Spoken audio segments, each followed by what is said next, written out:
Hello everyone, I hope you all are doing well. This is your friend and mentor and welcome to Admin Nation. तो last class में हमने देख लिया था about classical era, human relation में क्या फ़र्क है और सिस्टम थ्योरी क्या है। ओवरव्यू ले लिया था, मतलब एक हिसाब से टेलर पढ़ लिया था, उसके assumptions, principle, techniques, impact, weakness, ये सब टेलरिज्म, न्यू टेलरिज्म थोड़ा सा डिस्कस कर लिया था। तो आज बात कर लेते हैं अबाउट क्लासिकल थ्योरी और फ्यूल के बारे में भी देख लेंगे, पूरा पढ़ लेंगे, एक ही क्लास में निपटा देंगे, कोशिश करेंगे कि एक ही क्लास में सब कुछ हो जाए। तो क्लासिकल थ्योरी में अब एक्चुअली हमारे थिंकर्स आते हैं, जैसे फेयोल, गुलिक एंड उर्विक, ये सब हमारे क्लासिकल थ्योरी के थिंकर्स हैं। तो अब देख लेते हैं क्लासिकल थ्योरी। बेसिकली क्लासिकल का मतलब क्या होता है, सबसे पहले तो हम ये जानते हैं कि क्लासिकल एक्चुअली मीन क्या करता है, क्लासिकल होता क्या है। कुछ भी जो ऑर्थोडॉक्स हो, ऑर्थोडॉक्स मतलब पुराना, रूढ़िवादी, ट्रेडिशनल, ओल्ड, ये सबको क्लासिकल बोलते हैं जनरली। तो जो ओल्ड थ्योरी, ऑर्थोडॉक्स मतलब जो स्टार्टिंग में आई ही थी, जो मतलब पुरानी चीज़ों, रूढ़िवादी जो सोच रखती है, वो थ्योरी क्लासिकल थ्योरी है। अब क्लासिकल थ्योरी में बेसिकली क्या होता है, इसको ना एक्चुअली स्ट्रक्चरल थ्योरी भी बोलते हैं। स्ट्रक्चरल थ्योरी क्यों? क्योंकि ये स्ट्रिक्ट स्ट्रक्चर बताती है कि ऑर्गेनाइजेशन का ना एक स्ट्रिक्ट स्ट्रक्चर होना चाहिए। स्ट्रिक्ट स्ट्रक्चर मतलब कि एक हायरार्कियल होनी चाहिए, फॉर्मल होना चाहिए, फॉर्मल या सिस्टमैटिक जिसे बोलते हैं, सिस्टमैटिक। जो आपकी ऑर्गेनाइजेशन है ना, उसका जो स्ट्रक्चर है वो स्ट्रिक्ट होना चाहिए। जैसे मतलब ये, इसको, यही एक डायग्राम आप शुरू से देख ही रहे होंगे जो मैं जनरली बनाता हूँ, कि ये है, ये एमडी है, ये हायर मैनेजमेंट है, ये मैनेजर्स हैं, ये वर्कर्स हैं। तो ऐसे एक ना स्ट्रिक्ट स्ट्रक्चर होता है ऑर्गेनाइजेशन का। टॉप लीडर पे सीईओ बैठता है, उसके बाद में senior managers, higher management, MDs के भी नीचे सीईओज वगैरह, और फिर देन मैनेजमेंट, जो मैनेजर्स वगैरह होते हैं, टीम लीडर्स होते हैं, फिर उनके नीचे वर्कर्स। तो ये एक सिस्टमेटिक जो स्ट्रक्चर होता है ना, इसी को इसीलिए क्लासिकल थ्योरी स्ट्रक्चरल थ्योरी भी कही जाती है। अब ड्यूरिंग 1920s में ना क्या होता है कि पहले कोई एक ऐसा स्ट्रक्चर नहीं था ऑर्गेनाइजेशन के पास। मतलब एक कोई भी ना जो ऑर्गेनाइजेशन थी वो, क्योंकि अभी अभी बनी थी, अभी अभी नई नई इंडस्ट्रियल एरा आ रहा है, आपको पता है 1920s इंडस्ट्रियल एरा है। तो जैसे जैसे इंडस्ट्रीज बन रही है, पर उसमें कोई ना स्ट्रक्चर नहीं है लोगों के पास कि काम कैसे होना है, वर्क कैसे होना है, तो वो कोई स्ट्रक्चर नहीं है। तो 1920s के टाइम पे ना कोई भी ऐसा स्ट्रक्चर बन नहीं पा रहा था। तो कौन थे हमारे? फेयोल, गुलिक और उर्विक। फेयोल जैसे काम कर रहे थे ना, इनके पास था माइनिंग का एक्सपीरियंस, माइनिंग इंडस्ट्रीज, ये माइनिंग इंडस्ट्री में काम कर चुके थे। और जो गुलिक थे वो हमारे मिलिट्री में काम कर चुके थे, एडमिनिस्ट्रेशन भी देख चुके थे, एडमिनिस्ट्रेशन। और जो हमारे उर्विक थे वो भी मिलिट्री में काम करते थे और उसके साथ कंसल्टेंट भी थे। तो ये ना इनका तो खैर प्राइवेट एक्सपीरियंस था, इनका मिलिट्री मैनेजमेंट मतलब पब्लिक और प्राइवेट इन दोनों का एक्सपीरियंस था, पब्लिक वर्क में भी और प्राइवेट भी एक्सपीरियंस था। तो इन्होंने ना कुछ प्रॉब्लम्स खुद कन्फ्रंट की थी, जो इनको खुद प्रॉब्लम्स आई थी कि स्ट्रक्चर नहीं है, प्रॉपर स्ट्रक्चर नहीं है हमारे पास ऑर्गेनाइजेशन में। क्योंकि अभी अभी ऑर्गेनाइजेशंस आई हैं, अभी अभी इंडस्ट्रियल रेवोल्यूशन आया है, अभी अभी इंडस्ट्रीज ग्रो करना शुरू की हैं, तो उनके पास कुछ प्रॉपर स्ट्रक्चर है नहीं। तो इसीलिए ये नई नई थ्योरीज बनाते हैं। थ्योरीज क्या बनाते हैं? प्रॉब्लम्स क्या है बेसिकली, जो मैंने पहले बताई कि कोई हायरार्की नहीं है, नो हायरार्की। हायरार्की मतलब who should give order to whom, मतलब कौन किसको ऑर्डर देगा। Who should give order to whom, मतलब कौन किसको ऑर्डर देगा। पहली प्रॉब्लम तो ये जो इन्होंने प्रॉब्लम नोटिस की थी। दूसरी, division of power. Division of power, कोई डिवीजन ऑफ पावर नहीं है, मतलब who should get how much power, कि किसको कितनी पावर दी जाएगी। तीसरा, डिवीजन ऑफ वर्क, मतलब who should do what, who should do what. तो ये तीन चीज़ें अभी ऑर्गेनाइजेशन में क्लियर नहीं थी 1920s के एरा में। तो ये चीज़ें कुलिक, उर्विक, फेयोल जो क्लासिकल थिंकर हैं उन्होंने नोटिस की तो बताया तो कहा कि हम ऐसे प्रिंसिपल्स लेके आएंगे, ऐसी हमारी थ्योरी डेवलप करेंगे जिससे पता चल सके कि क्या क्या प्रॉब्लम्स है और उन प्रॉब्लम से छुटकारा कैसे चाहिए हमें। अब ना classical theory, generally classical theory, पूरी क्लासिकल थ्योरी के कुछ कॉमन कैरेक्टर्स होते हैं, कॉमन कैरेक्टरिस्टिक्स क्या है। पहला कि इसमें ना नॉर्मेटिव मेथड्स को फॉलो किया जाएगा, नॉर्मेटिव मेथड। अभी कुछ साइंस तो थी नहीं, एम्पेरिकल तो था नहीं, सब सिर्फ आपने एक्सपीरियंस, जो जैसे टेलर ने भी लिया था, टेलर बोल रहा हूँ, फेयोल, गुलिक और उर्विक, इन्होंने काम किया है माइनिंग इंडस्ट्री में, मिलिट्री में, एडमिनिस्ट्रेशन में कंसल्टेंट के तौर पे काम किया है, तो इनके पास इनका खुद का कुछ एक्सपीरियंस है। तो वो जो एक्सपीरियंस है ना, उन्हीं के बेसिस पे इन्होंने प्रिंसिपल्स बनाया है, उन्हीं के बेसिस पे अपनी थ्योरीज दी हैं। तीनों ने, जो भी क्लासिकल थ्योरी के थिंकर्स थे, कुछ साइंस नहीं थी, बस वो अपने एक्सपीरियंस के बलबूते पे वो अपनी थ्योरीज दे रहे थे। दूसरा कि ना प्रिंसिपल्स को मोस्ट इंपॉर्टेंट बताएंगे, principles as most important factor for achieving efficiency, कि आप प्रिंसिपल्स को फॉलो कीजिए, प्रिंसिपल अपने रैशनल बनाइए। अगर प्रिंसिपल आपके रैशनल होंगे और ठीक से फॉलो किए जाएंगे तो ऑब्वियसली आपके पास एफिशिएंसी आ ही जाएगी आपकी ऑर्गेनाइजेशन में। दूसरा ये। तीसरा कि प्रिंसिपल्स आर यूनिवर्सल, कि आप कहीं भी लगा सकते हैं, प्रिंसिपल्स यूनिवर्सल है, वो पब्लिक एडमिनिस्ट्रेशन में भी लगा दीजिए, प्राइवेट एडमिनिस्ट्रेशन में भी लगा लीजिए। लेटर इसको कॉन्ट्राडिक्ट भी किया जाएगा अगले आने वाली थ्योरीज में, इन सब चीज़ों को कॉन्ट्राडिक्ट किया जाएगा। वो मैंने शायद आपको पहले थोड़ा सा एक ओवरव्यू दिया भी है, बाकी जब नेक्स्ट थ्योरीज पढ़ेंगे तो हमें पता लग जाएगा कि ये अब प्रिंसिपल यूनिवर्सल है, मतलब कि ये पब्लिक और प्राइवेट इन दोनों में कोई डिस्टिंग्विश नहीं करते कि दोनों अलग अलग हैं, डिफरेंस कुछ नहीं है, कि आप वही प्रिंसिपल पब्लिक में भी लगा सकते हैं, वही प्रिंसिपल प्राइवेट में भी लगा सकते हैं। पांचवा, पोस्ट को मोस्ट इंपॉर्टेंट मैनेजरियल एक्टिविटी आई यहाँ पे, मोस्ट मैनेजरियल एक्टिविटी। तो ये सब था पोस्ट को। जब हम पढ़ते हैं ना आगे, जैसे ही पढ़ेंगे हम गुलिक और उर्विक को, तो देख लेंगे कि पोस्ट कोर है क्या एक्चुअली, उन्होंने अपने दिए थे। और ये तो कैरेक्टरिस्टिक्स हैं कि क्या क्या कैरेक्टरिस्टिक्स हैं जो कॉमन आएंगे हर थ्योरीज में, हर उसमें दिखेंगे आपको क्या ये कैरेक्टरिस्टिक्स। जितनी भी आगे गुलिक, उर्विक, फेयोल जो भी अपनी थ्योरीज देंगे उसमें आपको उनके नॉर्मेटिव मेथड दिए जाएंगे, अपने प्रिंसिपल्स को मोस्ट इंपॉर्टेंट बताएंगे। ये सब चीज़ें आपको पूरी क्लासिकल थ्योरी के हर थिंकर में कॉमन दिख जाएंगी। दूसरा, कुछ कॉमन कैरेक्टरिस्टिक्स भी होंगे, सम कॉमन कैरेक्टरिस्टिक्स। कॉमन का मतलब कि आपको गुलिक भी ये बताते हुए दिख जाएंगे, फेयोल भी ये बताते हुए दिख जाएंगे, और उर्विक भी ये दिखाते हुए दिख जाएंगे। पहला, डिवीजन ऑफ वर्क। ये भी समझा देता हूँ मैं, जैसे ही फेयोल शुरू होने दो। उनका पहला ही 14 प्रिंसिपल में से पहला प्रिंसिपल डिवीजन ऑफ वर्क ही है। दूसरा, हायरार्की। तीसरा, अथॉरिटी एंड रिस्पॉन्सिबिलिटी।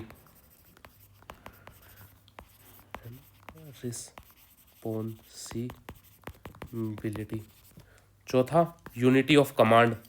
ये सब समझ आ जाएगा, बस थोड़ी देर रुक जाइए आप। पांचवा, कोऑर्डिनेशन। ठीक है, ये कॉमन कैरेक्टरिस्टिक्स हैं, सभी अपनी एक्टिविटीज में या प्रिंसिपल्स में ये कॉमन कैरेक्टरिस्टिक्स बताएंगे। उनका एक ना एक कैरेक्टरिस्टिक्स इन पे होगा ही होगा क्लासिकल थ्योरीज में। क्लासिकल बिहेवियर मैनेजरियल इनमें नहीं, क्लासिकल थ्योरी के कॉमन कैरेक्टरिस्टिक्स हैं। क्लासिकल थ्योरी में जो भी थिंकर होगा उसकी प्रिंसिपल्स में आपको division of work, hierarchy, authority of responsibility, unity of command, coordination, ये दिख ही जाएगा, ये कॉमन है कुछ। ठीक है, चलिए तो अब शुरू कर लेते हैं हमारा हेनरी फेयोल।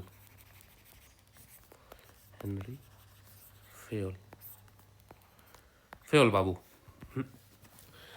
अब क्या है ना, हेनरी फेयोल जो है, जो बुक देते हैं अपनी, हेनरी फेयोल की एक बुक आती है, कौन सी, जनरल एंड इंडस्ट्रियल मैनेजमेंट।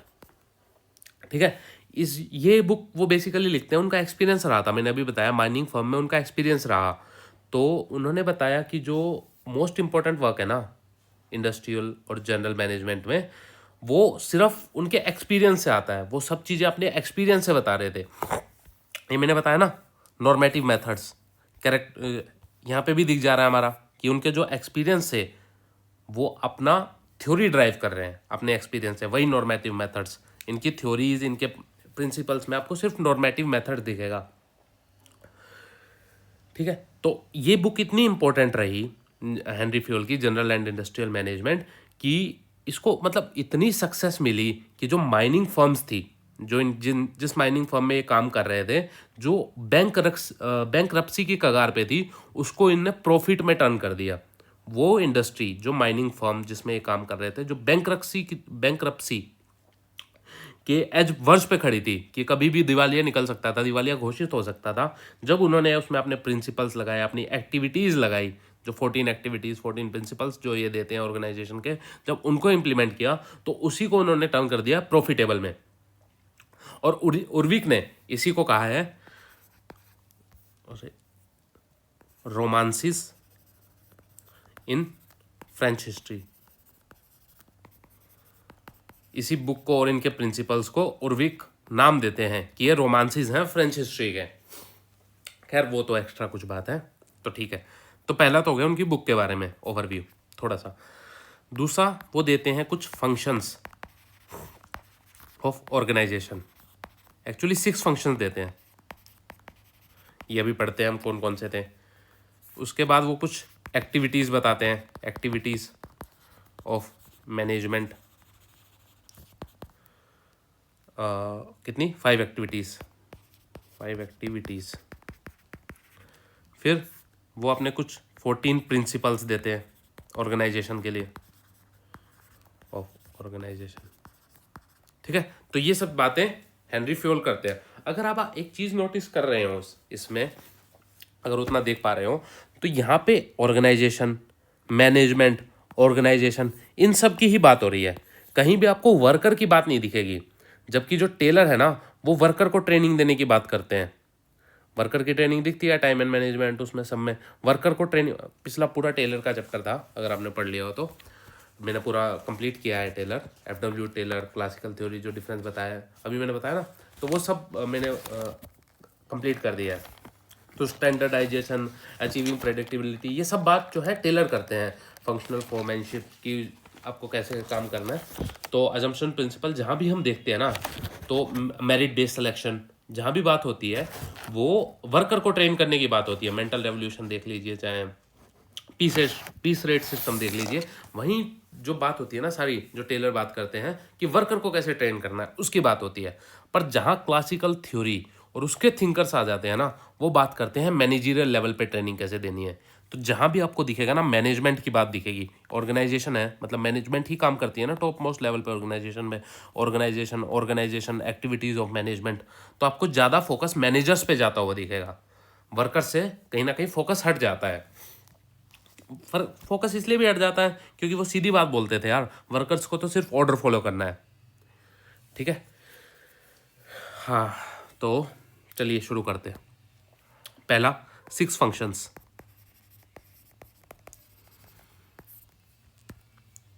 पहला, इसके लिए ना आप एक ट्रिक याद कर लेना जो मैंने बनाई है, एम फैक्ट्स। ठीक है, एम से मैनेजरियल। देखो पहला ही आ गया मैनेजरियल, मतलब ये बताता है related to organisation to integrate all other department. किससे? कि मैनेजरियल का काम क्या है, मैनेजरियल जो फंक्शन है उसका काम है कि इंटीग्रेट करना है, great all other organisation. Basically पहले समझिए फंक्शंस क्या है। सॉरी, मैंने उससे पहले ही आपको सीधा मैनेजरियलिज्म बता दिया, मतलब समझाना चाहिए था पहले मुझे। I am really sorry for that. कि मैनेजरियलिज्म क्या है ना, कि ऑर्गेनाइजेशन को कैसे डिपार्टमेंटलाइज्ड किया जाए। ये बात करता है डिवीजन ऑफ वर्क की, जो डिवीजन ऑफ वर्क बात करता है ना, कि डिपार्टमेंट कैसे बनाए जाए।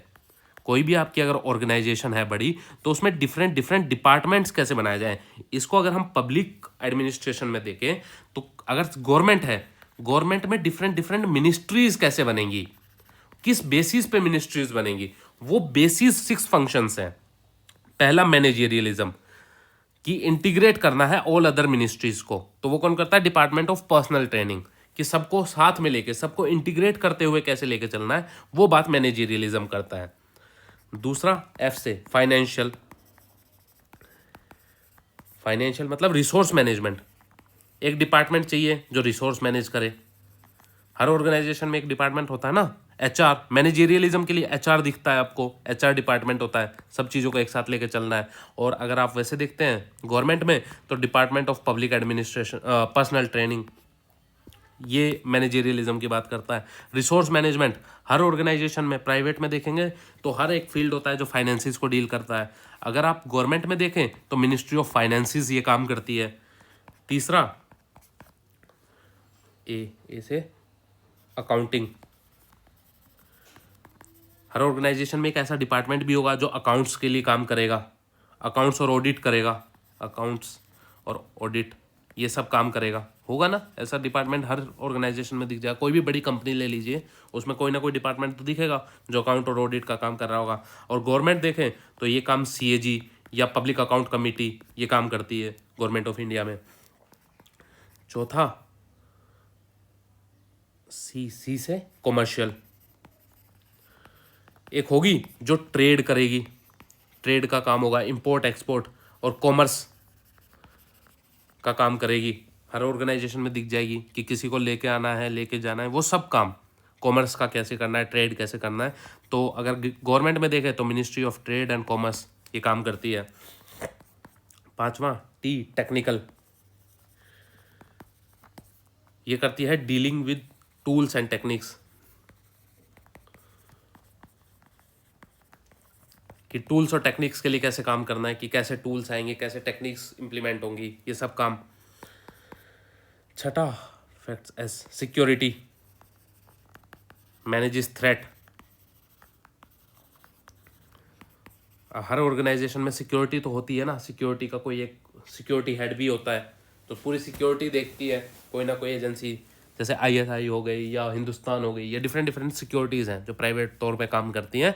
और अगर आप गवर्नमेंट में देखें तो ये काम मिनिस्ट्री ऑफ होम अफेयर्स करती है, इंटरनल थ्रेट सिक्योरिटी कैसे मैनेजेस करनी है। मिनिस्ट्री ऑफ डिफेंस अगर बॉर्डर एरिया पे देखो तो ये दोनों काम करती हैं सिक्योरिटी में। तो ऐसे कैसे डिफरेंट डिपार्टमेंट्स को कैसे डिवाइड करना है एक ऑर्गेनाइजेशन के अंदर, उसके लिए 6 बेसिस है, 6 बेसिस, इसी को उन्होंने 6 फंक्शंस कहा। ठीक है, उसको याद रखने की ट्रिक है एमफैक्ट्स। समझ आ गया? हाँ, तो दूसरा है 5 मैनेजरियल एक्टिविटीज।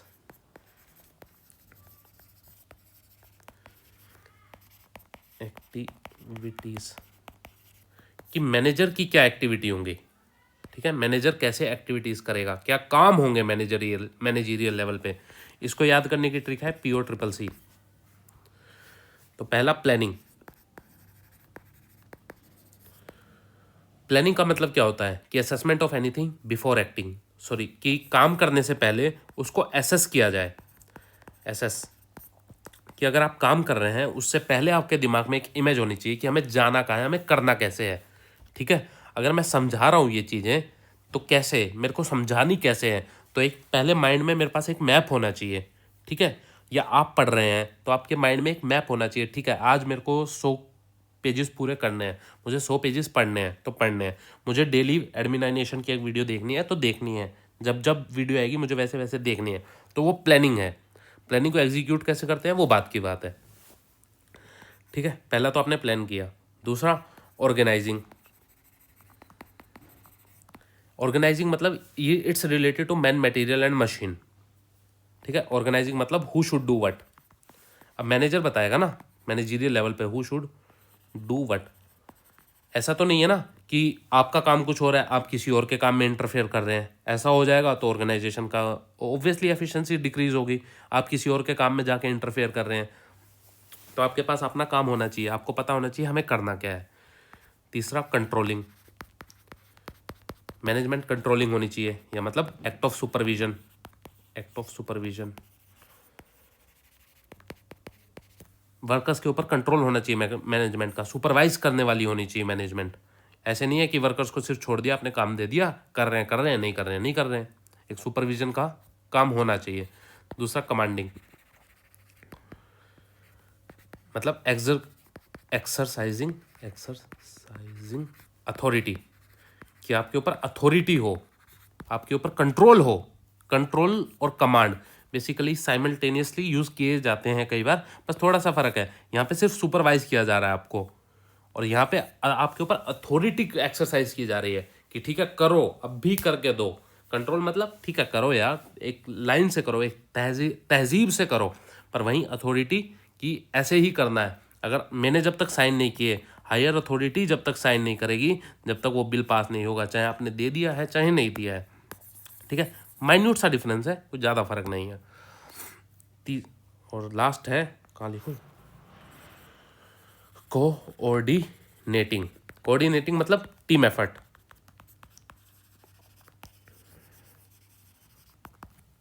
मतलब कि एक का आउटपुट, और टीम एफर्ट क्या होता है कि मतलब सब मिलके आपस में काम करें। इसमें बेसिकली क्या होता है कि जो एक का आउटपुट होता है ना, वो दूसरे के लिए इनपुट के तौर पे यूज़ किया जाता है। मतलब कि किसी का जो फाइनल गुड है, हो सकता है वो दूसरे के लिए रॉ मटेरियल की तरह काम करे। समझ आया? नहीं समझ आया? मैं बताता हूँ। जैसे आपका ये आप है, ठीक है, और ये आपका खेत है, ठीक है, खेत तो होंगे नहीं है, कोई बात नहीं, ये समझ लो फिर मेरा खेत, तुम्हारे जिन पे नहीं है वो मेरा खेत है ये, ठीक है। हाँ, तो ये खेत है, यहाँ पे मैं उगाता हूँ कणक उगा दी मैंने। कणक उगाने के बाद ये जाते हैं, मैंने बीज लेके आया था, मैं बीज लेके आया था, मैंने बीज बो दिए। तो ये बीज बो के मैंने कणक उगा दी, कणक उग गई मेरी। अब मेरे लिए बीज जो है वो रॉ प्रोडक्ट था, ठीक है, मैंने उससे कणक उगा दी, कणक मेरा फाइनल प्रोडक्ट हो गया, मैंने उससे कणक निकाल ली। अब वो कणक मैंने बेच दी एज अ फाइनल प्रोडक्ट। पर कोई इंडस्ट्री है जो उसके लिए ब्रेड बना रही है, वो कणक जो मेरा फाइनल प्रोडक्ट था, वो इसके लिए रॉ प्रोडक्ट हो गया, रॉ मटेरियल हो गया। उससे इसने तैयार की ब्रेड, ये ब्रेड का बॉक्स तैयार किया उसने, ठीक है, इसने ब्रेड तैयार कर दी। अब जो मेरा फाइनल प्रोडक्ट था ना कणक, वो इसके लिए रॉ मटेरियल के तौर पे काम हुआ, और इसने अपना फाइनल प्रोडक्ट उसको ब्रेड बना के निकाल दिया। अब ये इसका फाइनल प्रोडक्ट हो गया, ठीक है, फाइनल गुड हो गया इसके लिए। पर मान लो अब कोई एक शॉप है, ये शॉप है, तो ये क्या है, सैंडविच बनाती है, सैंडविच। तो अब ये जो ब्रेड है ना, ये इस इंडस्ट्री के लिए फाइनल प्रोडक्ट था, परफेक्ट वालों के लिए। परफेक्ट की ब्रेड आती है ना, मैंने परफेक्ट को कणक बेची थी एज अपना फाइनल गुड, पर उनके लिए वो रॉ मटेरियल थी, उन्होंने वो ब्रेड बनाई, उनके लिए वो फाइनल गुड थी। पर अब एक छोटी सी दुकान है जो सैंडविच बनाती है, सैंडविच रेस्टोरेंट है कोई जो सैंडविच बेचता है, उसके लिए वो ब्रेड रॉ मटेरियल के तौर पे काम करेगी, ठीक है। तो यही टीम एफर्ट है। अब यही एक, अगर आप एक ऑर्गेनाइजेशन में चले जाएं, कोऑपरेट फील्ड में चले जाएं, तो हो सकता है इसी तरीके से किसी का जो काम है, किसी का जो फाइनल प्रोडक्ट है, कोई कुछ सॉफ्टवेयर बना रहा है, तो हो सकता है वो उस किसी के लिए तो फाइनल गुड हो, कि हो सकता है वो मेरे लिए फाइनल गुड हो, मैंने वो तैयार करके बना दिया है। जैसे मैंने प्रेजेंटेशन मान लो बना दी है, मेरे लिए तो वो फाइनल प्रोडक्ट है, मुझे तो पीपीटी बना के तैयार करनी थी, पर हो सकता है किसी के लिए वो रॉ मटेरियल हो। अब वो उस पीपीटी को पढ़ेगा, उसको तैयार करेगा, उस पर अपनी प्रेजेंटेशन तैयार करेगा, ठीक है। यही कोऑर्डिनेशन है, यही टीम एफर्ट है, ठीक है। ये थी मैनेजर्स की एक्टिविटी, मैनेजरियल लेवल की एक्टिविटीज़, कि क्या एक्टिविटीज़ मैनेजर परफॉर्म करते हैं। वो सबको कोऑर्डिनेशन का काम करते हैं, सबको टीम, अपनी पूरी टीम को एक साथ लेके आते हैं ताकि अच्छे से काम हो सके, ठीक है। अब आता है मोस्ट इंपॉर्टेंट 14 प्रिंसिपल्स। इसको याद करने की ट्रिक, डैड UCUSSR, बच्चा अपने बाप से पूछ रहा है डैड UCUSSR, उसके डैड उसको रिप्लाई कर रहे हैं OIC, ठीक है, समझ में आया? इसको मिटाने दो मुझे थोड़ा सा, सैंडविच तो समझ आ गया होगा ना तुम्हें? हाँ, अब समझ आएगा। बच्चा पूछ रहा है डैड UCUSSR, उसके पापा उसको रिप्लाई कर रहे हैं OIC। तो ये ट्रिक है याद रखने की। अब देखो, डी से डी से हो गया अपना डिवीजन ऑफ वर्क, पहला डी से हो गया डिवीजन ऑफ वर्क। अब मैं समझा दूंगा धीरे धीरे सारे ही, पहले एक बार सुन लीजिए। अब ए से क्या होगा, अथॉरिटी एंड रिस्पॉन्सिबिलिटी, दूसरा अथॉरिटी एंड रिस्पॉन्सिबिलिटी। फिर डी से क्या आएगा, discipline, DISCIPLIN, discipline. Sorry, fourth U से unity of direction, unity of direction. C से सेंट्रलाइजेशन, सेंट्रलाइजेशन। सिक्स्थ, अब फिर यू से आ जाएगा फिर unity of command, unity of command. छठा, सातवां, एस से stability of tenure, stability of tenure. फिर एस से सबऑर्डिनेशन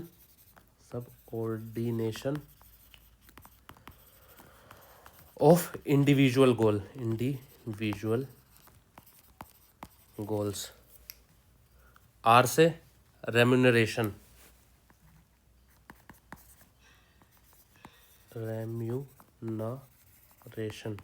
ये तो होगा डेड UC USSR। अब देखते हैं ओ, 9वां 10वां। ओ से ऑर्डर, ओ आई से इनिशिएटिव,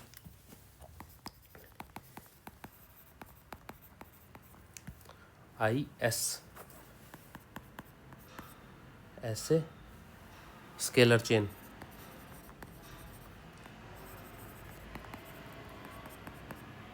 अब 13वां OIS ई से स्पिरिट डी कॉप्स,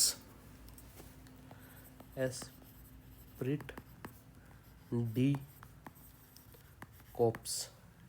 और लास्ट एक और आई SW है ना, 14th इक्विटी।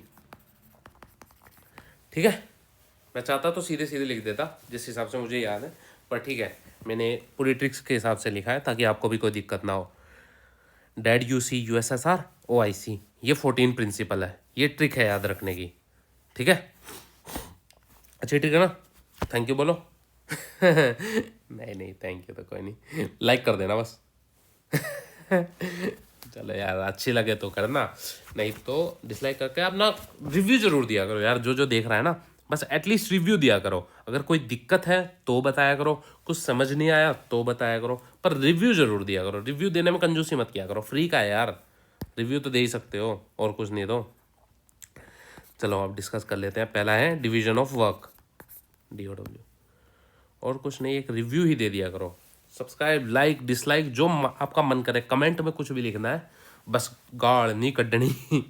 परमेश वर्मा का गाना सुना है ना, जो होंदा हो जो भी दे, बस गाड़ नहीं कड्डे।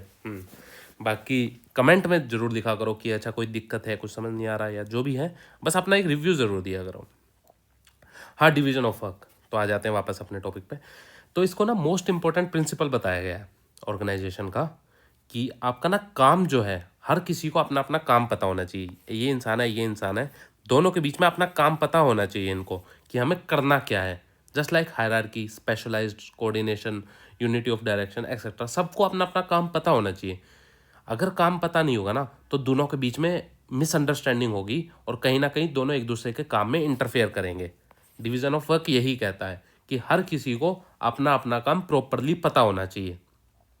ठीक है, पता होना चाहिए। अब क्या है, कई बार दिक्कत आती है, कई बार ना ओवरलैपिंग रिलेशन हो जाता है। ओवरलैपिंग रिलेशन किसमें, दोनों के काम के बीच में। जैसे आपने देखा होगा ministry of social justice and welfare, या ministry of women and children development, और मिनिस्ट्री ऑफ रूरल डेवलपमेंट, ये 3 मिनिस्ट्रीज है। अब सोशल जस्टिस, अब वही काम मिनिस्ट्री ऑफ वुमेन करेगी। सोशल जस्टिस अगर आ रहा है तो सोशल जस्टिस सबका होगा ना, तो वही ministry of child and women and child development की जरूरत क्या थी? सोशल जस्टिस तो इसी से हो जाता। क्या वुमेन का उद्धार ही करना, वुमेन और चिल्ड्रन जो हमारे जो वनरेबल ग्रुप्स हैं सोसाइटी के, या जैसे ministry of schedule caste and schedule tribes, ये है, ये सब वनरेबल सेक्शन की बात करते हैं। सोशल जस्टिस भी तो वही बात करता है कि सोशल जस्टिस, सबको जस्टिस मिले। तो अब इन सब के बीच में ना एक ना इंटरफेरेंस चलता रहेगा, एक ओवरलैपिंग रिलेशनशिप चलता रहेगा। तो अब इन्हें काम नहीं पता है आपस में, इनका काम ओवरलैप करता हुआ दिखेगा। तो वही कि ऐसा नहीं होना चाहिए था, सबको अपनी अपनी रोल पता होना चाहिए था कि क्या रोल है। खैर ये ड्यूरिंग 1970s 80s का टाइम था जब इतनी सारी मिनिस्ट्रीज बना दी गई थी। नहीं तो अगर आप डेवलप्ड कंट्रीज में देखोगे ना तो वहाँ पे 20 से 30 मिनिस्ट्री ही मिलेंगी आपको, पर इंडिया में 70 प्लस मिनिस्ट्री हो जाती हैं। वो जब का टाइम है, अब पॉलिटिक्स में इसको अच्छे से समझेंगे जब पॉलिटी में पढ़ा दूंगा, एक बार पब्लिक एडमिनिस्ट्रेशन हो जाए पॉलिटी में आएंगे। या पॉलिटी अगर आपने पढ़ी होगी, ड्यूरिंग 1980s और 90s का जो एरा रहा ना, वो गठबंधन की सरकार का बना था। क्या कि गठबंधन की सरकार आ रही थी। जब गठबंधन की सरकार आ रही थी तो क्या हो रहा था ना कि सबको मिनिस्ट्री चाहिए थी। तो अब जो बाहर का बंदा है, मान लो ये सरकार है, ये है बीजेपी, वैसे मुझे पार्टी का नाम लेना नहीं चाहिए पर ठीक है, ये बीजेपी है, ये कांग्रेस है। अब किसी को पूरी सीट नहीं मिली है, अब दोनों को नहीं पूरी सीट नहीं मिली है। कितनी चाहिए? तो 273 सॉरी 273 सीट चाहिए। 543 में जो भी है इनकी नंबर ऑफ सीट्स 545, उससे हाफ से ज़्यादा सीट चाहिए, 273 सीट चाहिए जीतने के लिए। तो अब ना कांग्रेस को 273 की मेजोरिटी मिली है, ना बीजेपी को 273 की मेजोरिटी मिली है। बीजेपी को मान लीजिए मिली है 200 सीट, और कांग्रेस को भी अराउंड 200 ही लगा लो यार, तुम बराबरी पे रखो, ये तो कांग्रेस वाले भड़क जाएंगे, उधर बीजेपी वाले भड़क जाएंगे। अब क्या है, दोनों को 73 चाहिए अपने पास, ठीक है, इसको 73 बंदे चाहिए, ये जो ले लेगा ना वो जीत जाएगा, ठीक है, जिसके पास मेजोरिटी आ जाएगी वो जीत जाएगा। तो अब ये जो ओपनली चुनाव लड़ रहे थे ना, निर्दलीय चुनाव, या जिनकी छोटी मोटी पार्टीज हैं, जैसे आम आदमी पार्टी या दूसरी पार्टी हो गई, जेडीयू हो गई, ये जो छोटी मोटी पार्टी है ना, इनसे ये बोलते थे कि आओ यार हमारे साथ ना तुम गठबंधन बनाओ, तो हम तुम्हें सेंटर में ना एक मिनिस्ट्री देंगे। तो जो इनको मिनिस्ट्री देने का वादा हुआ था ना, जैसे जैसे इनको मिनिस्ट्री देते गए वैसे वैसे इंडिया में मिनिस्ट्री की अमाउंट बढ़ती गई। खैर वो आगे जाके एक अपर लिमिट लगा दी थी, खैर वो पूरा पॉलिटी का टॉपिक है। इसीलिए इंडिया में इतनी ज़्यादा मिनिस्ट्रीज है, हमारे पास अराउंड 70 प्लस मिनिस्ट्रीज हैं। पर आप किसी डेवलप कंट्री को देख लीजिए ना, वो 20 से 30 तक रखते हैं अपनी मिनिस्ट्रीज का नंबर, ताकि ये ओवरलैपिंग रिलेशन ना आए। ठीक है, समझे बूझे कि नहीं, ऐसे बोलते हैं ना। खैर दूसरा आता है हायरार्की। हायरार्की पर ये तो 14 प्रिंसिपल में कहीं था ही नहीं था। तो एक प्रिंसिपल अगर आपने देखा हो, स्केलर चेन, इसी को हायरार्की बोलते हैं, हायरार्की या स्केलर चेन, ठीक है। अब हायरार्की क्या बात करती है कि जो ऑर्गेनाइजेशन है ना, उसमें सुपीरियर और सबऑर्डिनेट का एक रिलेशनशिप होना चाहिए। हायरार्की अथॉरिटी और रिस्पॉन्सिबिलिटी भी डिफाइन कर देती है, यही हायरार्की है, ये जो मैं हमेशा से एक स्ट्रक्चर बनाता हुआ आ रहा हूँ, ठीक है, यही स्ट्रक्चर, यही हायरार्की है कि सबऑर्डिनेट, एक सुपीरियर होगा, उसके नीचे बहुत सारे सबऑर्डिनेट्स होंगे जिनको वो ऑर्डर दे सकेगा। इसी को लेडर टाइप ऑर्गेनाइजेशन बोलते हैं, लेडर टाइप ऑर्गेनाइजेशन, ठीक है। कि इसमें ना क्या होता है, हायरार्की एक फ़ायदा करती है कि हर किसी को अपना अपना रोल पता होता है कि हायरार्की में हमारा क्या क्या रोल है। मैनेजर को पता होगा, टीम लीडर को पता होगा कि मुझे अपनी टीम को कैसे संभालना है, कैसे देखना है, ठीक है। यही हायरार्की है, आप हमेशा से पढ़ते आ रहे हैं, ठीक है। जब भी 2 से ज़्यादा लोग आपस में काम करते हैं तो एक हायरार्की क्रिएट हो ही जाती है, जिसमें एक सबऑर्डिनेट होगा, एक सुपीरियर होगा उसका। अब हायरार्की में ना कुछ पॉजिटिव्स होते हैं, कुछ नेगेटिव होते हैं। हाँ, तो पॉजिटिव क्या है हायरार्की का, कि आपके पास प्रॉपर डिवीजन ऑफ वर्क है, हर किसी को पता है उसको क्या काम करना है, ठीक है। एलिमिनेशन ऑफ ओवरलैपिंग, कि ओवरलैपिंग नहीं होती। क्यों? क्योंकि ऊपर से ऑर्डर आ रहा है तो इसको आ रहा है, इसको पता है इसको क्या काम करना है, क्यों? ऊपर वाले ने ऑर्डर दिया है। अब इसको कुछ काम दिया है ना, तो ये थोड़ी है उसका सुपीरियर दूसरे को भी वही काम दे देगा। ऑब्वियसली नहीं देगा कि एक को एक काम दे रखा ऑलरेडी तो दूसरे को दूसरा काम देंगे। तो अब इसको पता है कि इसको क्या काम करना है, क्यों? क्योंकि सुपीरियर की तरफ से ऑर्डर आया है, तो ओवरलैपिंग का वो झंझट खत्म हो जाता है। ठीक है। तीसरा, कोऑर्डिनेशन। अब बेटर तरीके से कोऑर्डिनेट किया जा सकता है, क्यों? क्योंकि इस जो टीम है इस बंदे की, वो आपस में भी कोऑर्डिनेट करेगी ना कि अच्छा यार मेरे को ये काम मिला है, इसका अगर मेरे को रॉ मटेरियल चाहिए तो मैं इधर से उठा लूंगा, इसके लिए मुझे कुछ इन्फॉर्मेशन चाहिए तो मैं इधर से उठा लूंगा। तो आपस में एक बेटर कोऑर्डिनेशन बन के चलता है पूरी ऑर्गेनाइजेशन के अंदर। तीसरा, कंट्रोल। एक बेटर कंट्रोल रहता है अपने जूनियर्स पे, अपने सबऑर्डिनेट्स पे। एक डिसिप्लिन, CIPL ऑर्गेनाइजेशन जो है वो डिसिप्लिन रहती है। दूसरा, खैर इतने ही थे बस। तो ये हैं, ये तो पॉजिटिव हो गए कि क्या क्या पॉजिटिव हैं। अब कुछ नेगेटिव देख लेते हैं। नेगेटिव क्या है? डिले। सबसे पहला तो कि डिले आता है काम में, क्यों? क्योंकि जब सुपीरियर है, अगर इससे कुछ ऑर्डर आ रहा है तो इसके पास जाने, अगर इससे कुछ काम चाहिए, जैसे MD को इससे कुछ काम करवाना है, तो पहले इसको बोलेगा, ये फिर इसको बोलेगा, ये फिर इसको बोलेगा, फिर ये रिपोर्ट तैयार करेगा, ये इसको भेजेगा, ये अपने सुपीरियर को भेजेगा, और एट द एंड ऑफ ये अपने सुपीरियर को भेजेगा। ठीक है। तो ये है, ऐसे चलता है, जैसे ये इसको काम बताएगा, फिर ये इसको काम बता देगा, ये इसको बताएगा, फिर ये रिपोर्ट तैयार करेगा, ये इसको अपने सुपीरियर को वापस भेजेगा, ये अपने सुपीरियर को भेजेगा, ये अपने सुपीरियर को भेजेगा। तो डिले होता है काम में। ठीक है ना। तो दिक्कत बस इतनी थी। हाँ, दूसरा, सबऑर्डिनेशन। ये बात बताओ, किसको पसंद है कि आपको कोई सबऑर्डिनेट करे, आपको कोई सुपरवाइज करे, आपको कोई सबसर्विएंट हो आपका? किसी को नहीं पसंद है। ऑब्वियस सी बात है यार, सबको चाहिए कि हम लीड कर सकें, हम अपनी बात रख सकें, पर आपको कहीं ना कहीं सबऑर्डिनेशन, आपको कहीं ना कहीं दबाया जाता है, आपको कहीं ना कहीं एक्सप्लॉइट किया जा सकता है। ठीक है। तो सबऑर्डिनेशन, किसी का सबऑर्डिनेशन आ जाता है। दूसरा, एलियनेशन। एलियनेशन मतलब जो पॉलिसी आएगी ऊपर से, अगर हम पब्लिक एडमिनिस्ट्रेशन में बात करें, सरकार में बात करें, तो जो पॉलिसीज बन के आ रही है, हायरार्कियल ऑर्गेनाइजेशन में क्या होगा, वो ग्राउंड रियलिटी से दूर, उससे बहुत दूर होंगी।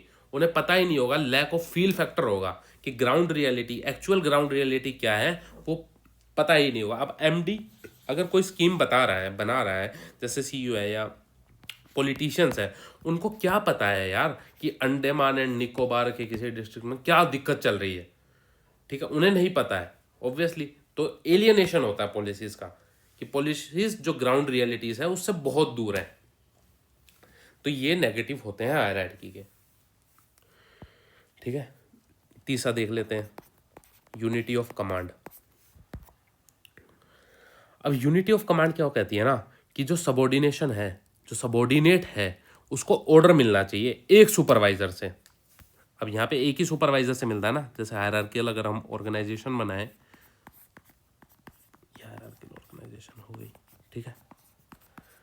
हाँ, तो इसमें जो अगर सबऑर्डिनेट, मान लो ये सबऑर्डिनेट है, ठीक है, इसको जो ऑर्डर आ रहा है ना, वो एक ही पर्सन से आ रहा है, इसी पर्सन से इसको ऑर्डर आ रहा है। ये वाला पर्सन जो है वो इसको ऑर्डर नहीं दे सकता। इसका जो सुपीरियर है, जो यहाँ बैठा है, वही इसको ऑर्डर देगा। ठीक है। तो ये एक बेटर वो हो जाती है अपॉर्चुनिटी बंदे के लिए, कि उसको ये नहीं देखना पड़ता कि मुझे इधर से ऑर्डर मिल रहा है, मुझे उधर से ऑर्डर मिल रहा है। वही अगर आप टेलर को देखोगे, टेलर का फंक्शनल फोरमैनशिप याद है?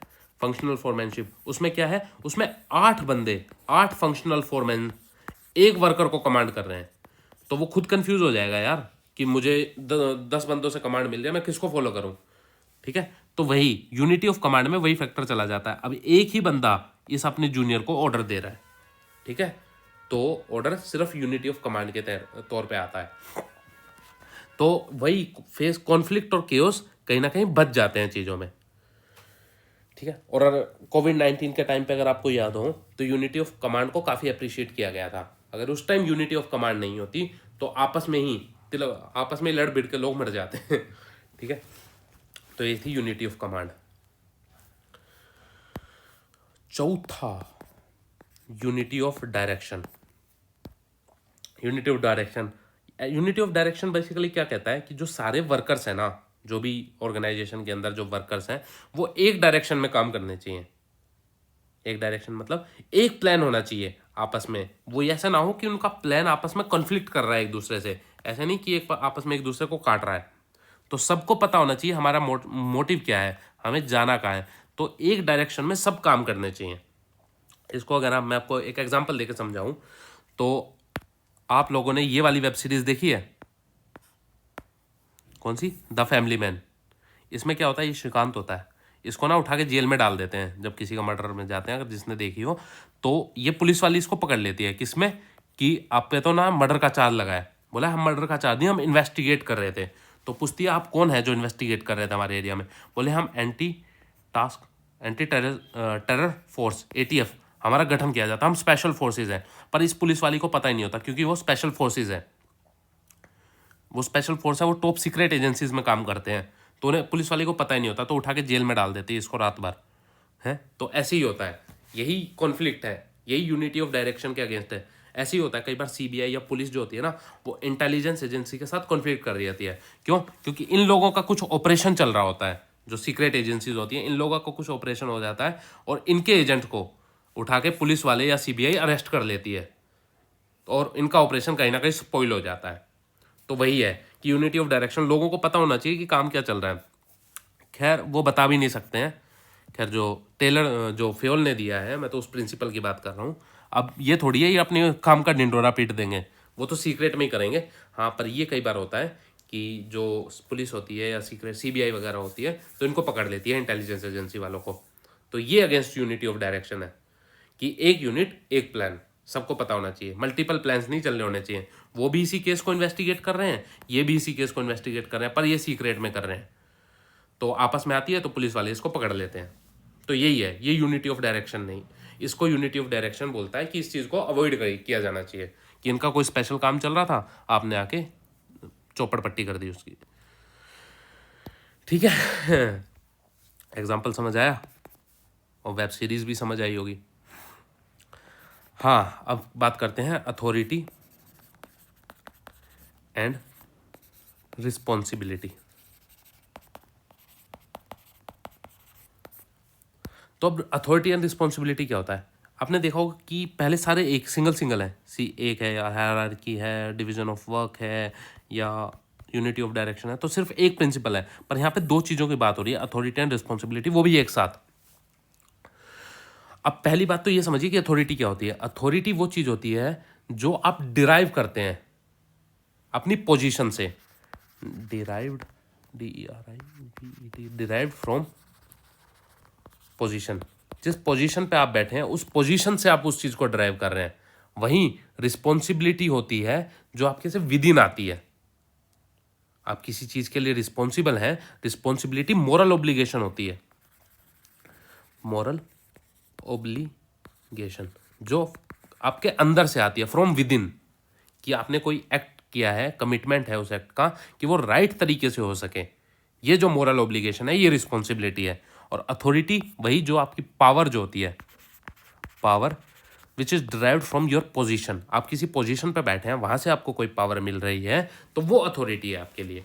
ठीक है, अब ये साथ साथ चलती है। क्लासिकल थिंकर्स ने क्या सोचा ना, अगर आपने एक स्टेटमेंट पढ़ी हो बैरन एक्टन की, तो एक स्टेटमेंट है, power corrupts and absolute power corrupts absolutely. अब अगर आपने किसी को अथॉरिटी दे दी है, किसी को पावर दे दी है उसकी पोजीशन के साथ, अब हो सकता है यार वो उसका दुरुपयोग करे। हमेशा जरूरी तो नहीं है ना कि वो अपनी पावर का सही ही प्रयोग करेगा, हो सकता है अपनी पावर का दुरुपयोग भी कर दे। अब आपने दुरुपयोग होते हुए देखा तो होगा, मैंने इसीलिए फोटो एक चिपका भी रखी है। इन दो लोगों को जानते हैं आप, ये दो लोग बड़े मशहूर हैं। इनके चक्कर में तो इस बार UPSC का फॉर्म भरना मुश्किल हो गया था बच्चों से। और एक ये ताज़ा इनके हाथ में एक बुक है एथिक्स की किताब लिख रहे हैं, और आपको भी पता है घोटाला क्या हुआ है। खैर जो भी हुआ है अब हुआ है। तो ये है, अब इनको अथॉरिटी तो दे दी है, पर इन लोगों में रिस्पॉन्सिबिलिटी नाम की कोई चीज़ नहीं है, मॉरल ऑब्लिगेशन नहीं है इन लोगों के पास कि जो इनको पोस्ट मिली है उस पर काम कैसे करना है। तो मॉरल ऑब्लिगेशन नहीं है, ठीक है, इसीलिए केस में फंस रहे हैं, करोड़ों की घूस ले रहे हैं। खैर हाँ, तो वही बात हो रही थी कि अथॉरिटी विदाउट रिस्पॉन्सिबिलिटी तो करप्ट करेगी लोगों को, कि आपने अथॉरिटी दे दी और लोगों में रिस्पॉन्सिबिलिटी नहीं है, तो वहाँ करप्शन आएगी ही आएगी। और ये सिविल सर्विसेज में हमें देखने को मिलता है। जैसे पूजा खेड़कर, अभी जो मैंने फोटो दिखाई, ये पूजा खेड़कर, ये देशमुख के पति इनका नाम तो खैर लोग ही जानते हैं, घोड़ा घोड़ा कुछ करके हैं, सॉरी नाम तो क्या करना है। तो ये तो फेमस केस बन गया है एथिक्स और उसमें एथिक्स और एप्टीट्यूड, इसमें तो जरूरी आएगा इंटीग्रिटी एंड एप्टीट्यूड जो आपका पेपर होता है, उसके लिए तो एक केस स्टडी बन गई है पूजा खेड़कर आज के टाइम पे। खैर ये भी नए नए उभरे हैं सितारे हमारे। तो यही है, वही रिस्पॉन्सिबिलिटी। इसीलिए ये जानते थे क्लासिकल थिंकर्स जो थे हमारे, ये जानते थे कि अगर आप किसी को अथॉरिटी दे दोगे विदाउट रिस्पॉन्सिबिलिटी तो वो बंदे को करप्ट करेगा ही करेगा। या आप चाहे EPFO स्कैम देख लो या पूजा खेड़कर केस देख लो या जो भी नीट स्कैम हुआ है, ये हर जगह देखने को मिल जाती है हमें। तो इसीलिए अथॉरिटी और रिस्पॉन्सिबिलिटी साथ साथ चलनी चाहिए, ठीक है, एक बैलेंस बना के चलना चाहिए हमें अथॉरिटी और रिस्पॉन्सिबिलिटी के बीच में। ये हमेशा को इक्वल हो, को टर्मिनस हो, ठीक है, ऐसे ऐसे टर्म्स क्लासिकल थ्योरिस्ट यूज करते हैं। छठा, डिसिप्लिन। डिसिप्लिन मतलब हाँ, जो डिसिप्लिन आप घर में बना के रखते हो, स्कूल में बना के रखते हो, वही डिसिप्लिन। कि प्रॉपर कंडक्ट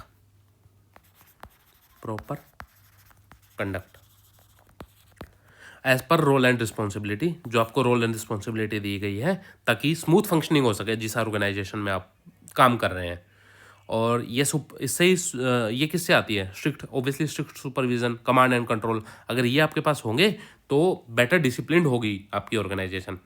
अब कुछ ऑर्गेनाइजेशन मोर डिसिप्लिन्ड होती हैं, कुछ ऑर्गेनाइजेशन लेस डिसिप्लिन्ड होती हैं। जैसे आप मिलिट्री देख लीजिए या इंटेलिजेंस एजेंसीज देख लीजिए, ये मोर डिसिप्लिन्ड है। क्या आपको जाना है फुल टाई वाई लगा के अपनी शर्ट में और फुल एकदम तैयार हो गए, रेडी शेडी फॉर्मल शर्ट्स कपड़े पहन के एकदम तहजीब से रहना है वहाँ पे आपको एक तरीके से। बट कॉर्पोरेट जो आजकल वर्ल्ड देख रहे हैं आप, उसमें आप जीन्स टी शर्ट में चले जाओ, आराम से खुले आम काम करो, आराम से बैठ के कंफर्टेबली काम करो, जैसे गूगल वगैरह देखते हैं, तो वो थोड़ी सी लेस डिसिप्लिन ऑर्गेनाइजेशन है। पर ऐसे नहीं है कि डिसिप्लिन नहीं है, डिसिप्लिन उनमें भी है। अब आप ये नहीं आप शॉर्ट्स में जा रहे हैं, उतना है इनडिसिप्लिन नहीं है, बट हाँ एक तहजीब से जाइए ठीक तरीके से। वहीं जैसे मिलिट्री वगैरह हो गया, इंटेलिजेंस हो गई, ये मोर डिसिप्लिन ऑर्गेनाइजेशन है। हाँ कुछ ऑर्गेनाइजेशन मोर डिसिप्लिन हो सकते हैं, कुछ लेस डिसिप्लिन हो सकते हैं, वो वेरी करता है, ठीक है। 7th, centralisation.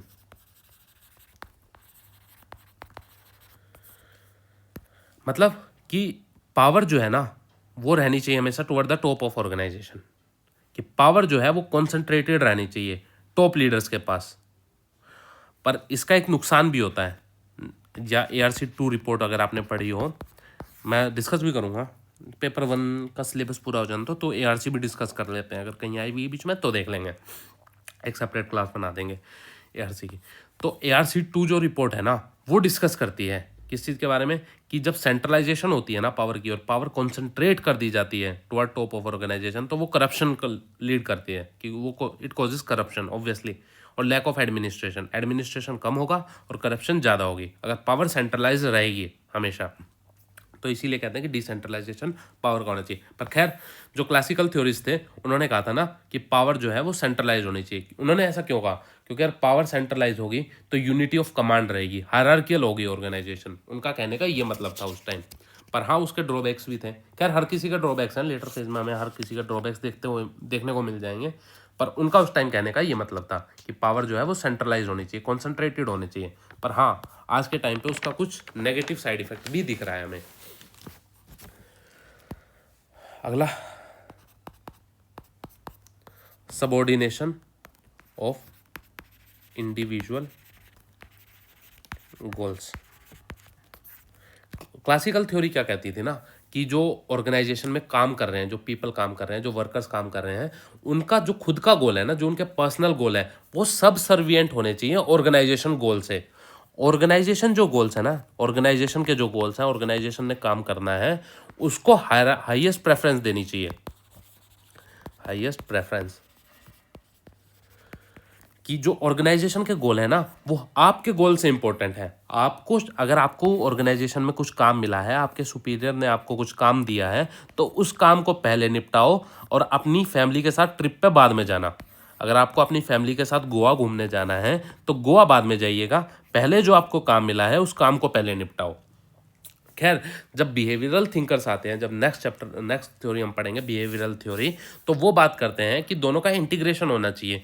यार तुम उसे आजकल जैसे देखते होगे कि अच्छा गोवा जाना है तो कोई नहीं, होम घर से काम कर लेना, कि अपना ऑफिस अपना लैपटॉप लेके जाना, अपना हमें तो काम निपटा के दे देना, बाकी तुम गोवा घूमो, तुम थाईलैंड घूमो, तुम बैंकॉक घूमो, जहाँ मर्जी घूमो, हमें कोई मतलब नहीं है, हमें तो अपना काम चाहिए। तो ये है, ये बिहेवियरल थिंकर्स की थॉट्स है, ठीक है। तो बस क्लासिकल थ्योरी ये कह रही थी कि जो ऑर्गेनाइजेशन गोल है उनको हाईएस्ट प्रेफरेंस मिलना चाहिए, जो इंडिविजुअल गोल है वो उसके सबसर्विएंट रहने चाहिए। नोवा, स्टेबिलिटी ऑफ टेन्योर,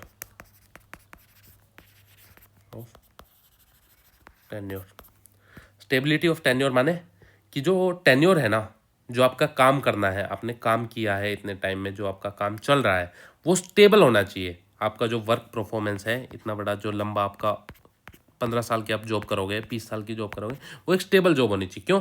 क्योंकि अगर आपकी जॉब स्टेबल होगी ना तो उससे आपको एक्सपीरियंस आएगा।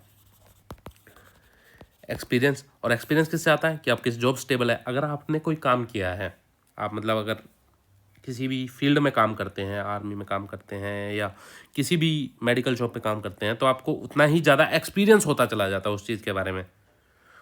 एक्सपीरियंस कहाँ से आया आपको? क्योंकि आपने उस जगह उतना टाइम बिताया है। अब कोई भी बंदा अगर ड्राइंग करता है, पिकासो का अगर आपने नाम सुना हो, उनकी इसीलिए इतनी महंगी ड्राइंग्स बिकती हैं क्योंकि उन्होंने उतना अपने आप को ढाला है, उतना टाइम उन्होंने उस फील्ड को दिया है, तो उतना उनके पास एक्सपीरियंस है। अब वो कुछ भी बना देना, वो अच्छा ही दिखेगा।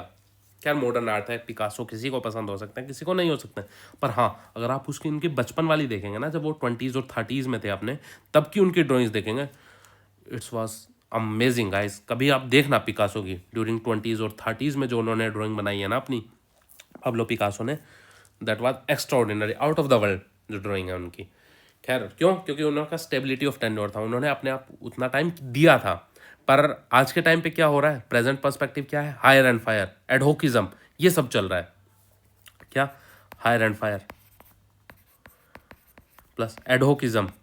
एडहोकिज्म पता है ना, एडहोक टीचर आते हैं, गेस्ट टीचर जो आप उस आजकल स्कूल में देखते हैं, तो उनके पास कोई स्टेबल टेन्योर तो होता नहीं, ठीक है। उनको आज हायर किया, कल फायर कर दिया, फिर कहीं और चले गए, फिर कहीं और चले गए। तो ये स्टेबिलिटी एक सीरियस प्रॉब्लम है आज के टाइम पे। क्यों? क्योंकि उनके पास एक्सपीरियंस उतना डेवलप नहीं हो पाता, और कई बार ट्रांसफ़र भी कर दिए जाते हैं। जैसे आपने अशोक खेमका या प्रभाकर चौधरी, अशोक खेमका तो 50 से ज़्यादा बार ट्रांसफ़र हुए हैं, और प्रभाकर चौधरी करीबन 20 बार, 15 सालों के करियर में 20 बार ट्रांसफ़र मिला प्रभाकर चौधरी को। क्यों? क्योंकि काम अच्छा करते हैं तो उनको वहाँ से हटा दिया जाता है। अगर स्टेबल उनका टेन्योर मिले तो हो सकता है अपने डिस्ट्रिक्ट को वो एक एक्स्ट्रा ऑर्डिनरी पोजीशन पर पहुँचा दे। पर खैर, पॉलिटिक्स जब इन्वॉल्व होती है तो चीज़ें खराब हो ही जाती हैं कई बार। 10वां, रेमुनरेशन। रेमुनरेशन का मतलब क्या होता है? मेहनत आना। अगर हिंदी में देखें हम, मेहनत आना मतलब कि अगर आपने कुछ काम किया है, परफॉर्म किया है, तो उसके लिए आपको कुछ रेमुनरेशन, कुछ प्राइज मनी मिलनी चाहिए। कुछ आपको हो सकता है ट्रिप मिल जाए, कुछ पैसे मिल जाए, कुछ भी मिल सकता है आपको। उसके लिए आपको एक प्राइज दे दिया जाए, आपको रिकॉग्निशन मिल जाए उसके लिए, तो उसको रेमुनरेशन बोलते हैं। कॉर्पोरेट सेक्टर इस चीज़ को फॉलो करती हैं, बट पब्लिक सेक्टर में ये ज़्यादातर फॉलो नहीं किया जाता, ठीक है ना। क्यों नहीं किया जाता पब्लिक सेक्टर में? अब मैं आपको एग्जांपल दूं। आपने नाम सुना है अजीत डोभाल या मानेक शो? इन्होंने यार अपनी लाइफ में ना इतने एक्स्ट्रा ऑर्डिनरी काम किए हैं, इतने ग्रेट काम किए हैं, तो आपको इनको क्या रेमुनरेशन देंगे?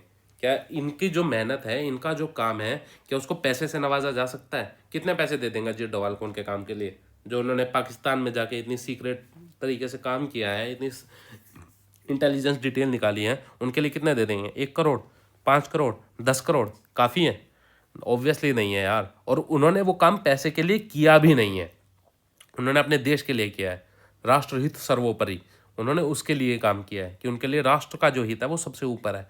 पैसा उनके लिए कोई बड़ी चीज़ नहीं है, ठीक है। इसीलिए रेमुनरेशन होता भी नहीं है ज़्यादातर गवर्नमेंट ऑफिसेज में, अगर आप देखें तो, ठीक है। 11वां, esprit de corps. Esprit de corps मतलब feeling of togetherness, feeling of togetherness मतलब टीम ओरिएंटेशन, जिसे फ्रेटर्निटी बोलते हैं, या कोऑपरेशन जिसे बोलते हैं, कोऑपरेशन, ये सब कॉरपोरेशन, ये सब एस्पिरिट डी कोप्स का ही मतलब है। आप कोऑपरेशन तो जानते हैं कि सब लोगों को साथ में आके काम करना है, एम्पैथेटिक रहना है एक दूसरे के लिए, हार्मनी में चीज़ें चलनी चाहिए। तो यही सब एस्पिरिट डी कॉर्प्स है। इसको मैं इतनी जल्दी जल्दी समझा के इसलिए निकल रहा हूँ, बेसिकली जल्दी तो नहीं समझा रहा, खैर समझाई तो मैंने सब चीज़ें डेप्थ में ही है, बट ये कभी ऐसे आपसे पूछा नहीं जाएगा, कभी भी पेपर में नहीं पूछा जाएगा क्या 14 प्रिंसिपल समझा दीजिए हेनरी फेयल के, ठीक है। ये कभी नहीं पूछा जाएगा यार रेम्युनरेशन का क्या मतलब है, क्वेश्चन ऐसे कभी नहीं आएंगे। हाँ, आप जब अगर यूजीसी कर रहे हैं तो उसमें जरूर पूछे जा सकते हैं, पर जितना बताया अगर उतना भी लिख दोगे ना तो ज़्यादा पूरे पूरे नंबर आपको मिल ही जाएंगे। पर अगर आप यूपीएससी की तैयारी कर रहे हैं वहाँ कभी आपको 14 प्रिंसिपल सीधे सीधे नहीं पूछे जाएंगे, ठीक है। वो आपसे क्वेश्चन पूछेंगे जहाँ आपको बस इसको इम्प्लीमेंट करना होगा कि हाँ एसपीडी डीप कॉर्प्स की बात हेनरी फ्यूल भी करते हैं, ठीक है। हाँ, तो इनिशिएटिव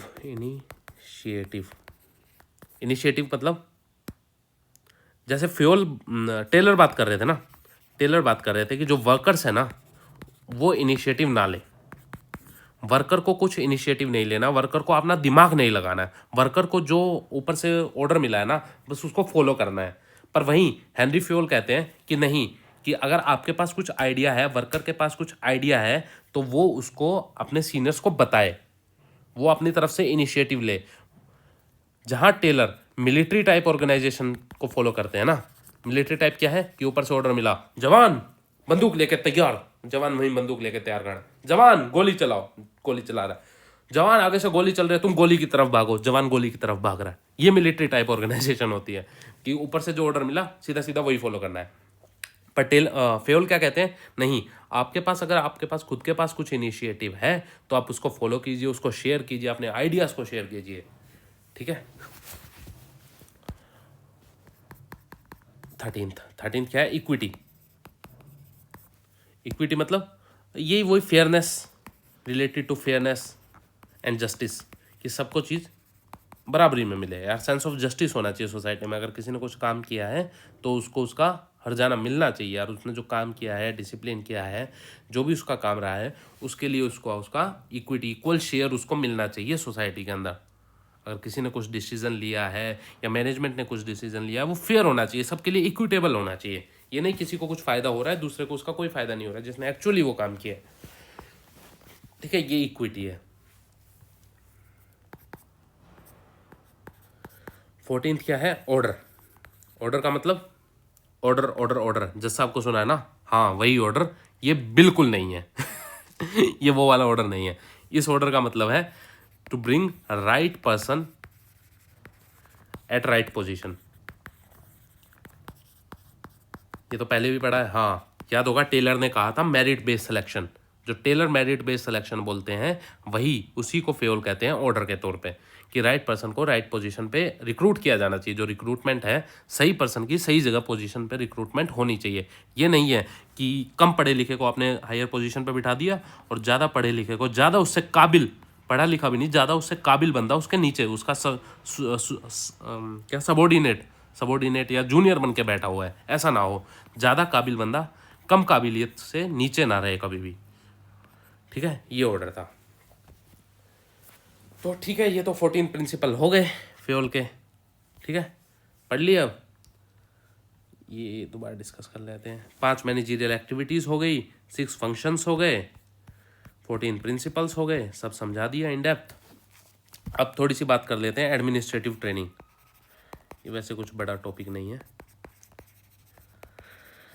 इसकी भी बात हेनरी फ्यूल करते हैं। एडमिनिस्ट्रेटिव ट्रेनिंग क्या मतलब, जो ट्रेनिंग है ना, एडमिनिस्ट्रेटर्स को एक ट्रेनिंग मिलनी चाहिए, किसकी, कि एडमिनिस्ट्रेटिव स्किल्स की। उन्होंने एम्फेसिस दिया एडमिनिस्ट्रेशन पे, एडमिनिस्ट्रेटर पे। जहाँ टेलर वर्कर पे फोकस कर रहे थे ना, वहीं फ्यूल एडमिनिस्ट्रेटर पे फोकस कर रहे थे कि एडमिनिस्ट्रेटर को ट्रेनिंग दो। एडमिनिस्ट्रेटर को ज़्यादा इंपॉर्टेंट कंसिडर करते हैं टेलर, क्यों, क्योंकि उन्होंने एक ग्राफ दिया था बेसिकली, कि जैसे जैसे आप ऑर्गेनाइजेशन के ऊपर टॉप पोस्ट पे जाते जाओगे ना, ये मान लो टॉप पोस्ट है, टॉप मैनेजमेंट है, मैनेजमेंट, और यहाँ पे बॉटम पे वर्कर बैठे हुए हैं, तो ग्राफ कुछ ऐसा बनता है क्या, कि जो ये ऊपर वाली एडमिनिस्ट्रेटिव स्किल है, एडमिनिस्ट्रेटिव स्किल, नीचे टेक्निकल स्किल। ठीक है, तो जो बॉटम पे होंगे ना, ऐसा ग्राफ बनेगा कुछ। ठीक है, कि जो बॉटम पे जो वर्कर्स बैठे हुए हैं ना, उनके पास तो जरूरी है टेक्निकल स्किल ज़्यादा होनी चाहिए। क्या बॉटम पे टेक्निकल स्किल ज़्यादा है ना, इतनी टेक्निकल स्किल्स है बॉटम वर्कर्स के पास। उनको ऑब्वियसली अगर इंडस्ट्री में काम करना है तो उनके पास टेक्निकल स्किल ज़्यादा चाहिए, तो उनको टेक्निकल स्किल ज़्यादा शो की है ग्राफ में। पर जो टॉप एडमिनिस्ट्रेटर हैं उनके पास टेक्निकल स्किल कम होती जा रही है। जैसे जैसे आप ऑर्गेनाइजेशन में ऊपर जाते जा रहे हैं वैसे वैसे टेक्निकल स्किल कम होती जा रही है। और जैसे जैसे ऊपर जाते जा रहे हैं, जहाँ टेक्निकल स्किल कम होती जा रही है, वहीं जो एडमिनिस्ट्रेटिव स्किल है वो बढ़ती जा रही है। तो यही गुलिक फेयोल कह रहे थे कि जो टॉप लीडर्स हैं ना, उनके पास एडमिनिस्ट्रेटिव स्किल्स तो ज़्यादा होनी चाहिए, टेक्निकल स्किल्स भले ही कम हो। मतलब क्या कि वो जर्नलिस्ट को प्रेफर कर रहे थे ओवर स्पेशलिस्ट, कि आपके पास एडमिनिस्ट्रेटिव स्किल ज़्यादा होनी चाहिए। इसीलिए अगर आपने देखा हो कि जो आजकल कॉरपोरेट्स हैं उसमें बीटेक प्लस एमबीए को ज़्यादा प्रेफर किया जाता है। क्यों? क्योंकि उनके पास थोड़ी सी टेक्निकल स्किल भी हो जाएगी, एमबीए से उनके पास एडमिनिस्ट्रेटिव स्किल भी आ जाएगी। तो यही वो बात कर रहे थे फेयोल, कि आप जैसे जैसे टॉप मैनेजमेंट पे जाते हो आपके पास एडमिनिस्ट्रेटिव स्किल बढ़ती जानी चाहिए। ठीक है, लास्ट बात कर लेते हैं गैंग प्लैंक के बारे में, बस लास्ट टॉपिक है, इसके बाद फेयोल ख़त्म। गैंग प्लैंक क्या बात करता है? गैंग प्लैंक बात करता है बेसिकली कम्युनिकेशन के बारे में, कि डिले इन जो कम्युनिकेशन हो रहा है ना उसको कैसे टैकल किया जाए। अगर आप अब हायरार्कियल ऑर्गेनाइजेशन देखोगे, मान लो ऐसे ऑर्गेनाइजेशन है, ये 2 डिपार्टमेंट है। मैं एग्जांपल ले लेता हूँ मिनिस्ट्री ऑफ होम अफेयर्स। अब इसमें 2 डिपार्टमेंट है, एक तो है डिपार्टमेंट ऑफ बॉर्डर मैनेजमेंट,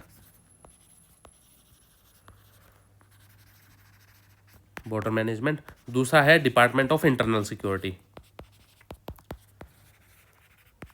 यहाँ पे चीफ सेक्रेटरी बैठे हुए हैं। अब यहाँ पे ना इनके जूनियर्स बैठे हुए हैं, secretary, joint secretary, additional secretary, officer on special duty. खैर वो स्ट्रक्चर है, वो कभी लाइन एंड स्टाफ जब डिस्कस करेंगे, पूरी ऑर्गेनाइजेशन डिस्कस करेंगे तब बात करते हैं इसके बारे में। अभी ABC ले लो आप इसको, ये ABC, ये DEF, ऐसे बंदे बैठे हुए हैं। ठीक है, अब अगर C को, जो मिनिस्ट्री ऑफ बॉर्डर मैनेजमेंट में है, मान लो बाहर से, अभी आपने रिसेंट में देखा होगा कल परसों, इतना सारा RDX 2900 किलो RDX बरामद हुआ है दिल्ली, फरीदाबाद, NCR इधर के इलाके में से। अब मान लो वही डिपार्टमेंट ऑफ इंटरनल सिक्योरिटी को वो चीज़ पता है, मान लो F को वो चीज़ पता है कि यार 2900 किलो RDX पाकिस्तान से इंडिया में एक्सपोर्ट किया जा रहा है। पर अगर वो पहले क्या था कि वो अपने E को बताएगा, E को अपनी बात ट्रांसफ़र करेगा, इसमें से देखिए कि वो E को ट्रांसफ़र कर देगा अपनी बात, ये FE को कर देगा कि यार 2900 किलो RDX आ रहा है। E किसको? D को करेगा कि सर 2900 किलो RDX आ रहा है, उसको रुकवाइए। D किसको है? चीफ सेक्रेटरी को बोलेगा सर 2900 किलो RDX आ रहा है। चीफ सेक्रेटरी A को बोलेगा कि यार वहाँ से बॉर्डर मैनेजमेंट कि पंजाब वाले रीजन में बोलो कि पंजाब के थ्रू या जम्मू कश्मीर के थ्रू 2900 किलो RDX आ रहा है। जम्मू कश्मीर में फिर B को बोलेगा, जम्मू कश्मीर से कहाँ, बारामूला एरिया से आ रहा है, तो फिर C को बोलेगा ये कि C इसको टैकल करो कि 2900 किलो RDX आ रहा है। तो इतना टाइम लग रहा है F को C के पास जाने में।